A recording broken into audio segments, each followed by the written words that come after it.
guys, welcome back to the channel. In this tech tutorial video we're going to show you how you can sharpen images and elements in CorelDRAW. So let's dive into this. So navigate to your document.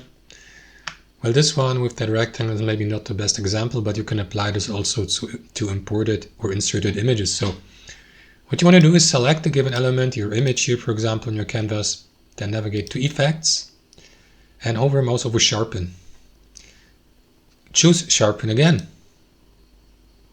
And then guys, you will see the edge level here, so you may use that slider to the left, to the right to increase the sharpening level. And then also apply a threshold.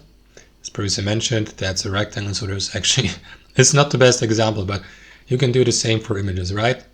And you will find these two sharpening sliders here, guys. That's basically it. If you'd like to remove the effect, you may remove it by clicking into this checkmark button here, right? And that's how it works. Thanks for watching, hope you enjoyed it, got some real value from it, and we'll see you next time on our channel.